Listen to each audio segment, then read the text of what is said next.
Assalamualaikum warahmatullahi wabarakatuh. Saya Nurul Bella Asiska dengan NIM 122111350. Di sini saya akan membahas mengenai modul forecasting atau peramalan. Video ini dibuat untuk memenuhi tugas aplikasi komputer ekonomi. Untuk modul forecasting atau peramalan, untuk pengertiannya sendiri yaitu forecasting atau peramalan merupakan metode untuk memprediksikan atau memperkirakan berbagai kejadian di masa mendatang berdasarkan data yang telah dikumpulkan sebelumnya. Model peramalan dapat dibagi menjadi 4 submodel.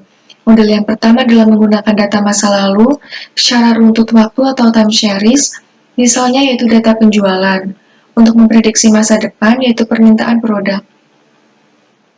Hal seperti ini disebut analisis time series, yang dalam POM meliputi metode naif, moving averages, rata-rata bergerak tertimbang, exponential smoothing dengan tren, analisis tren, regresi linear, dekomposisi perkalian, dan dekomposisi aditif.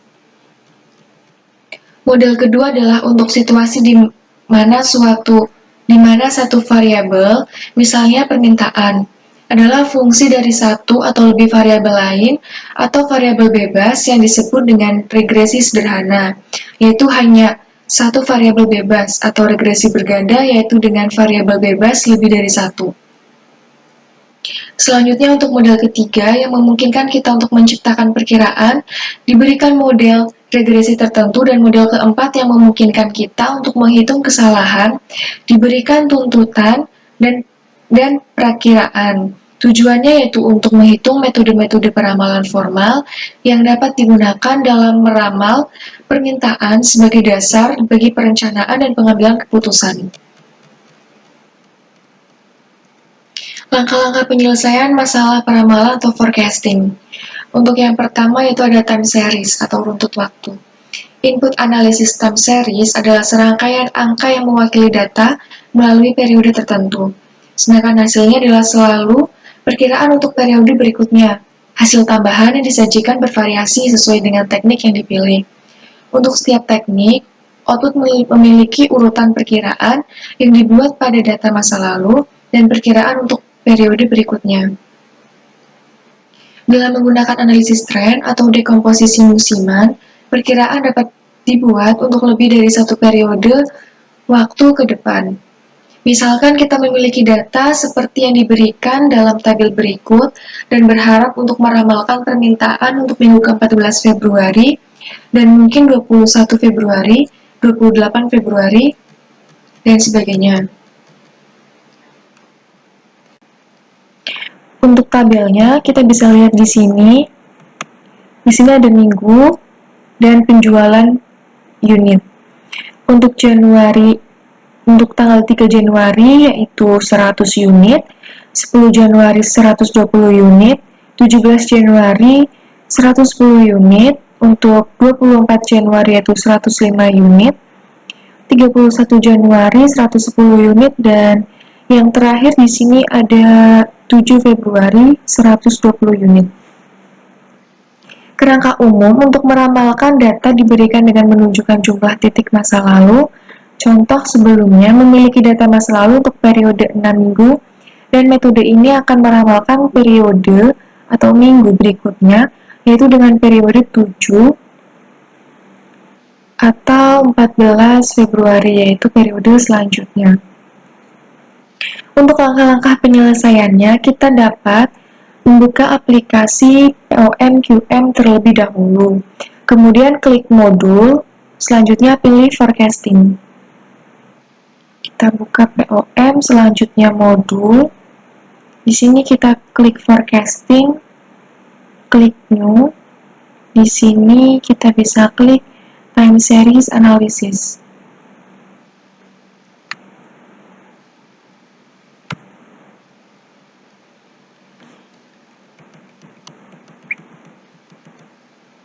Untuk yang kedua, seperti yang tadi sudah dipraktekkan, untuk langkah yang ketiga yaitu ketikan pada title, yaitu example 1, dan pada number of pass periode diisikan 6, kemudian klik OK, Kemudian isikan periode dan data-data penjualan seperti gambar berikut.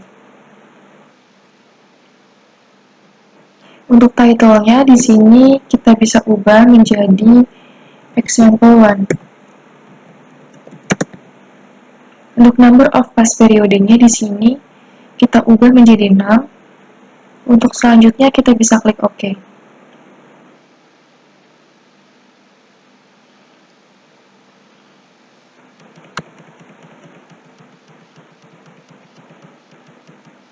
Untuk datanya sendiri, kita bisa isikan mulai dari tanggal 3 Januari sampai tanggal 7 Februari. Untuk yang pertama di sini ada 3 Januari, 10 Januari, dan 17 Februari. 17 Januari.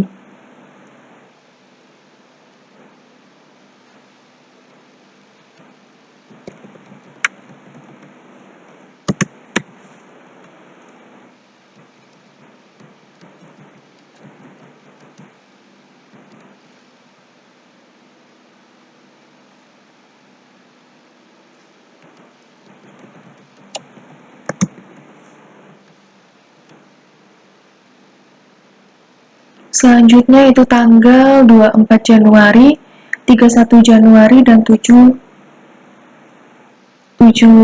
di sini bukan Januari tapi Februari.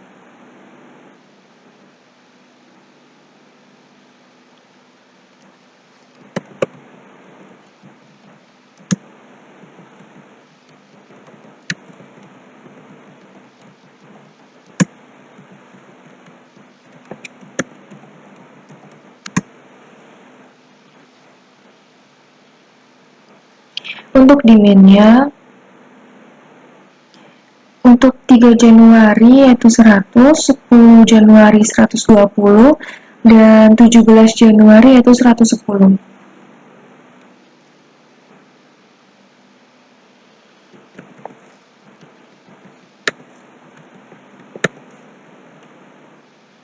Selanjutnya untuk 24 Januari 105, 31 Januari 110, dan untuk 7 Februari 120.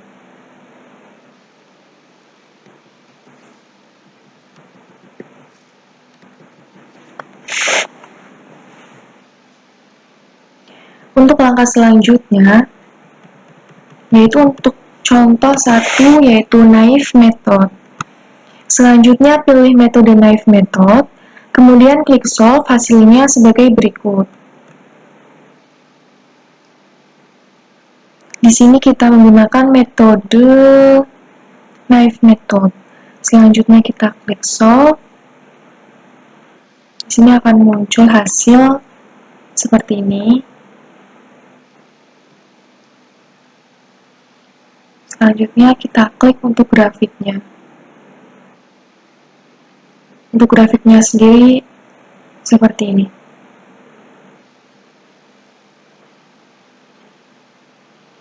Dari tabel dan gambar di atas menunjukkan bahwa dengan naive method, jumlah penjualan dari periode atau minggu ke-7, 14 Februari, adalah 120 unit. Untuk contoh yang kedua yaitu menggunakan moving average 2 bulanan. Untuk datanya, kita masih sama menggunakan data yang tadi. Selanjutnya, di sini kita bisa edit data. Kemudian di sini kita menggunakan moving averages. Kita bisa klik solve. Kemudian untuk hasilnya seperti ini, untuk next period yaitu 120.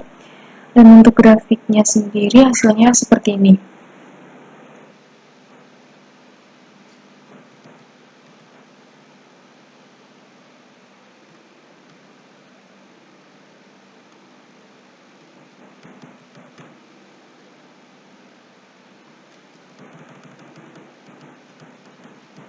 Dari tabel dan gambar di atas menunjukkan bahwa dengan moving average metode, jumlah penjualan pada periode atau minggu ke-7 adalah 115 unit.